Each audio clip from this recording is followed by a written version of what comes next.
Hello the students of class 9, myself Pradeep Gupta sir, welcome to all of you in your mathematics classes. Here students, आज हम लोग पढ़ने वाले हैं factor theorem. आज हम लोग फैक्टर थ्योरम पढ़ेंगे। फैक्टर थ्योरम क्या है पर इसको समझ लीजिए। आइए हम पहले एक छोटा सा एग्जाम्पल, जूनियर क्लास के एग्जाम्पल को लेकर के पहले समझते हैं कि फैक्टर होता क्या है। स्टूडेंट्स, सपोज 25 को डिवाइड करें 5 से, तो 5 टाइम में आ गया और रिमाइंडर हमारा क्या हो गया, 0 हो गया। क्वेश्चन हमारा 5 हो गया और रिमाइंडर हमारा 0 हो गया। यदि हम 27 को डिवाइड करें 7 से, तो क्वोशिएंट हमारा 3 हो गया और रिमाइंडर हमारा 6 हो गया। ठीक है, तो इसमें हम लोगों ने सीखा था कि हम लोगों ने यहाँ पर यह कहा था, ये जो 5 है, ये 5 जिससे हम इसको भाग कर रहे हैं, संयोग से यहाँ पर भाग भी 5 से कर रहे हैं और क्वोशिएंट भी हमारा 5 ही है। तो हमने ये कहा कि ये 5 जो है, ये डिवाइजर का 5 और ये क्वोशिएंट का 5, ये दोनों जो है, दोनों के दोनों इस 25 के फैक्टर्स हैं। भाई फैक्टर्स क्यों हैं? क्योंकि रिमाइंडर यहाँ पर 0 है। ठीक है, लेकिन हम यहाँ यह नहीं कह सकते ये डिवाइजर 7, ठीक है, हम स्पष्ट रूप से नहीं कह सकते ये डिवाइजर 7 जो है, यह 7 27 का फैक्टर है, क्योंकि फैक्टर यहाँ पर इसलिए नहीं है यह, क्योंकि यहाँ पर रिमाइंडर 0 नहीं है, पूरा भाग नहीं लगा है। तो हम यह कह सकते हैं कि जब किसी संख्या में किसी एक और संख्या से भाग की जाए और वह पूरा विभाजित हो जाती हो, तो हम यह कहते हैं कि दूसरी वाली संख्या जिससे भाग दी गई है, वह पहली वाली संख्या जिसमें भाग दी गई है का फैक्टर होता है। ठीक है, आप समझ गए होंगे। आइए अब हम लोग इसको अलजेब्रा के मुताबिक करके देखते हैं। बच्चों, अपने फैक्टर आप समझ लिया, तो यहाँ पर कुछ लेट करते हैं कि late p of x be a polynomials of degree 1 or more and let alpha be the real number. If p of alpha equal to 0, that means reminder यदि हमारा 0 है, ठीक है, तो x minus alpha is a factor of p of x. Number 2, if x minus alpha is a factor of p of x, then must be p of alpha equal to 0. कि बच्चों, कि जब कोई पॉलिनोमियल p of x है जिसका degree जो है 1 है या 1 से ज़्यादा है, और हमने एक अल्फ़ा माना जो कि एक रियल नंबर है, अल्फ़ा माना जो कि क्या है, एक रियल नंबर है, तो p of अल्फ़ा का वैल्यू 0 है। यदि p of अल्फ़ा का वैल्यू 0 है, तो x माइनस अल्फ़ा जो होगा वह निसंदेह p of अल्फ़ा का एक फैक्टर होगा। तथा यदि x माइनस अल्फ़ा एक फैक्टर है, इसका मतलब यह भी हुआ कि p of अल्फ़ा जो है निसंदेह 0 है, मतलब रिमाइंडर उसका 0 है। क्लियर स्टूडेंट्स, यह हमारा थ्योरम फैक्टर थ्योरम कहता है। आइए इसके प्रूफ को देखेंगे। Let when p of x is divided by x minus alpha, let q of x be the quotient and by remainder theorem the remainder is p of alpha. बच्चों, हमने माना कि हम p of x को एक polynomial से जिसे x minus alpha से हम डिवाइड कर रहे हैं, तो डिवाइड करने पर q of x, ये q of x हमको क्वेश्चन प्राप्त हो रहा है, और रिमाइंडर थ्योरम से हम लोगों को पता है कि p of अल्फ़ा जो है हमारा रिमाइंडर हो जाएगा। ठीक है। डिवीजन एल्गोरिदम से क्या होता है कि डिवीजन जो होता है वह divisor into quotient plus reminder के बराबर होता है। तो हमने यहाँ डिवीजन एल्गोरिदम बनाया।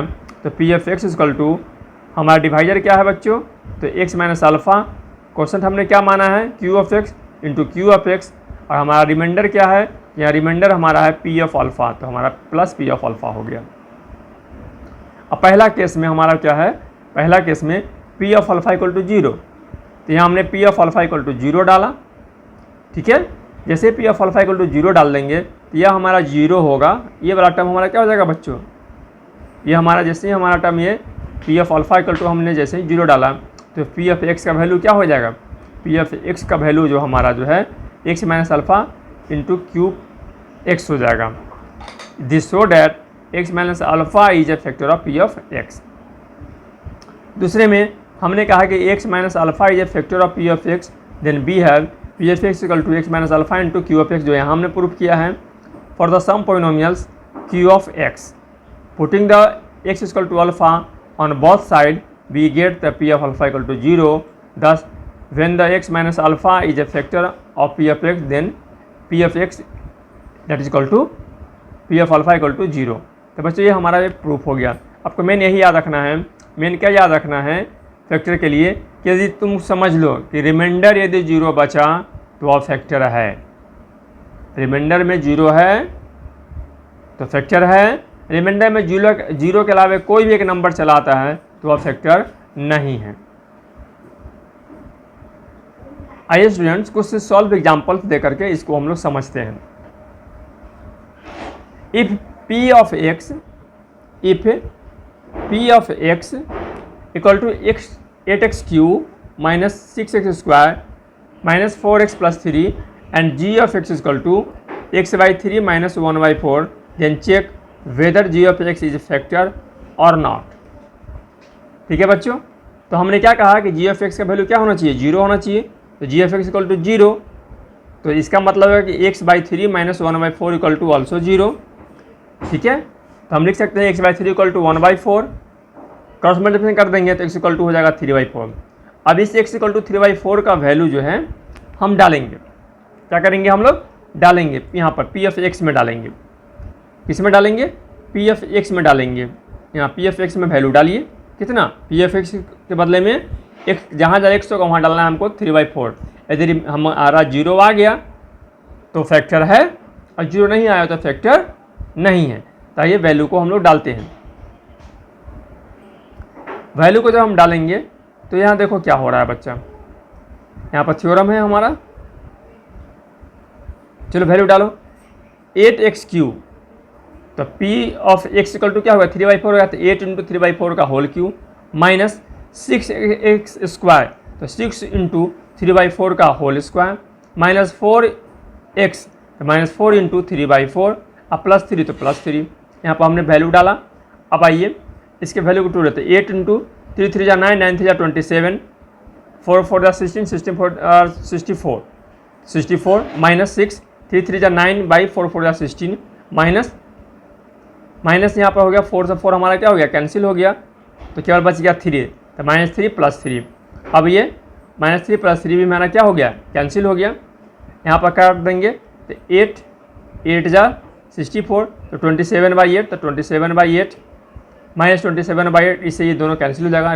यहाँ मेरा क्या हो गया रिमाइंडर 0 हो गया। यहाँ पर हम कहेंगे कि since P of 3/4 equal to 0, that means it follow the G of x is a factor of P of x. इसका मतलब है कि रिमाइंडर 0 है तो यह फैक्टर होगा, जब रिमाइंडर 0 नहीं होगा तो ये फैक्टर नहीं होगा। उम्मीद है आपको ये बातें समझ में अच्छे से आ गई होगी। डियर स्टूडेंट्स, ऐसे ही सारे क्वेश्चंस में आप क्या करोगे कि जिससे भाग लगाना है, यहाँ कह रहा है इस क्वेश्चन में कह रहा है कि शो करना है कि यह इसका फैक्टर है, कि so that 2x - 3 is a factor of इतना। तो फिर वही बात करना है कि 2 ऑफ x इक्वल टू यहाँ क्या कर देना 2x - 3 इक्वल टू 0 लिख दीजिएगा। ठीक है, तो 2x इक्वल टू हो जाएगा -3 है तो इधर आके +3 हो जाएगा, तो x इक्वल टू क्या हो जाएगा 3/2। यहाँ 3/2 का वैल्यू यहाँ पर जो आएगा या p ऑफ x में डाल दीजिएगा। और यदि 0 आ गया, देखो यहाँ भी 0 आ गया, तो जहाँ जहाँ x होगा इस इक्वेशन में जहाँ जहाँ x होगा कलर बदल देते हैं। इस इक्वेशन में जहाँ जहाँ x होगा वहाँ पर आप क्या डालना है, 3/2 डालते जाना है। देखो 3/2 सब जगह डाल दिए और सिंप्लीफाई कर लेना है। सिंप्लीफाई करने पर यदि 0 आ गया तो फैक्टर है, 0 नहीं आता है तो फैक्टर नहीं है। एकदम आसान सा है। ठीक है बच्चों, इतना आसान सा है। उम्मीद है आप इस फैक्टर थ्योरम को आसानी से बना लेंगे। पहले बच्चों वो जो हर बार हम लोग करते हैं, पहले एक सॉल्यूशन के एग्जांपल्स को बनाना है। इस लेसन में देखते हैं कितने एग्जांपल्स सॉल्व करके दिए हैं, ज़्यादा नहीं होगा, बस यही है। तो पहले आपको करना है, पहले दिन में 10 सॉल्व एग्जांपल्स आपको बनाने हैं और फिर दूसरे दिन आपको एक्सरसाइज बनाने हैं। ठीक है, इस लेसन को आपको 3 दिन में पूरा करना है। 10, 26, 36 क्वेश्चन है, 12 क्वेश्चन एक दिन में हुआ, 12 या 36। You have do 12 question every day, then you solve this lesson in 3 day.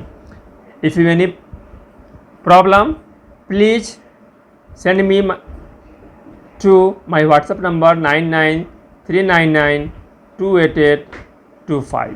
This is my WhatsApp number. इस पर आप मुझे सेंड करिए अपने सारे प्रॉब्लम्स को। प्रॉब्लम के सॉल्यूशन के लिए फिर आपको वीडियो लेकर के मैं आपके साथ हाजिर होऊंगा। अभी तक जिन बच्चों ने चैनल को सब्सक्राइब नहीं किया है, क्लास 9 के बच्चों ने, क्लास 9 के बच्चे भी चैनल को सब्सक्राइब कर लें, क्योंकि उस पर उनके लिए काम के वीडियो हमेशा मैं अपलोड करता रहूँगा, उनका टीचर अपलोड करते रहेंगे, जिससे उनको समय पर नोटिफिकेशन मिल सके। तो चैनल को सब्सक्राइब कर लीजिए, बेल आइकन को प्रेस कर लीजिए कि नोटिफिकेशन को समय पर मिलता रहे। फिर मिलते हैं अगले दिन एक नए टॉपिक के साथ। तब तक के लिए गुड बाय।